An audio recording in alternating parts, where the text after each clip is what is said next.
Sugatan ng isang rider habang patay ang kanyang angkas matapos mahagip ng isang bus sa Fairview, Quezon City. Ang dalawang biktima parehong walang helmet.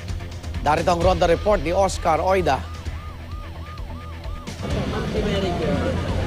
Sugatan at halos di makausap ng gusto ang babaeng rider na si Mary J. Socorro nang respondiya ng mga rescuer sa bahaging ito ng Belfast Street, Barangay Pasong Putik, proper Fairview, Quezon City.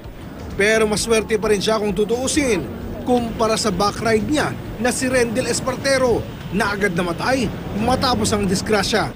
Alauna ng madaling araw nang ma-sideswipe umano ang kanilang sinasakang motorsiklo ng isang bus ng Miami Trans. Papunta kami doon.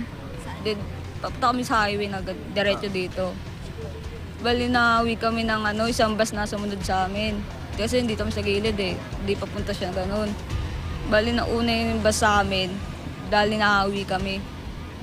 Ayun na, balance na diretso na punta kami sa gilid.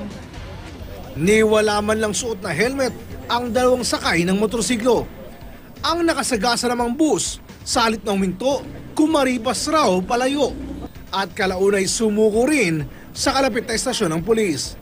Paliwanag ng driver na kinilalang si Felipe Estrada.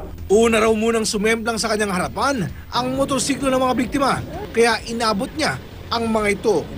Milalim siguro tumama sa gulong. Pero di raw ito sapat na dahilan ayon sa mga pulis. Kailangan maging alerto po ang bawat driver pagka nagmamaneho ng sasakyan. Kung nasa proper distance siguro siya, hindi niya abutin po yun.